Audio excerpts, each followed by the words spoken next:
Hello and welcome to Encryption, the tech tips and tutorials channel. In this video, I'll show you how to fix MUX underscore client underscore request underscore session read from master failed broken pipe SSH error. This is usually found while establishing an SSH connection from a local computer machine to a remote computer system if there is something wrong with the SSH configuration. Let's get started. As I am trying to connect to a server which is located in AWS cloud, I need to have the SSH key. My SSH key is in my downloads directory. So I change my current working directory to downloads and run the SSH connection command with the correct option, key file name and host name. As you can see, I have got an error. MUX underscore client underscore request underscore session read from master failed connection reset by peer, or sometimes the error may be different, that is broken pipe SSH error in place of connection reset by peer. This type of error generally does not allow you to establish the SSH connection in the first attempt, but if you try running the same command again, it may allow you to connect to the remote server regardless of the error. Although I am logged into the remote server, it's not good to have the issue remain in the system. So with a brief research, I have found how to resolve it. So I want to share this video with you. Here if we read the second line of the output of the command, we get a hint about what the error is being caused by. Actually, I used this hint to find out the solution.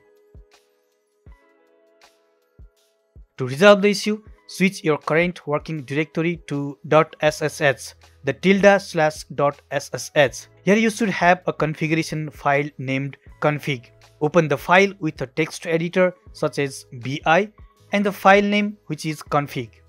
On the top of the file, you can see some lines of global configuration. The main line that seems causing the issue is the one with the control persist word.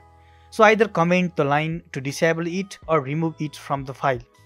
If you are using the Beam text editor or the BI text editor, press the down arrow key to go to the line. Press I to switch the current mode to the insert mode and type the hash symbol. This comments the line out or disables the command. After you are done, press the escape key and type :X and hit enter to save and exit from the file. Now run the SSH command. Oops, I have got a different kind of error due to which I am unable to SSH to the remote server. Just to let you know that this error is not related to MUX underscore client underscore session something like that error at all. It is due to the current directory that is different to the location where the SSH key is located. So I switch my current directory to downloads by typing cd /downloads. Run the command to SSH to the server. As you can see, the issue is still there. So I think I need to comment one more line in the config file. For that, I'll open the SSH file with BI text editor and comment the lines starting with word control path and control master respectively. Then I save the changes and exit from the file. It should have resolved the issue. To verify, I run the SSH command. Here we go. We don't see any error now, and I am logged into the remote server using the SSH without any error. Okay friends, this is how we can solve the issue related to SSH connection. That's it for this video. I hope the video was useful to you. Please subscribe to the channel and hit the bell icon. Thanks for watching. See you in other videos. Till then, have a nice time. Goodbye.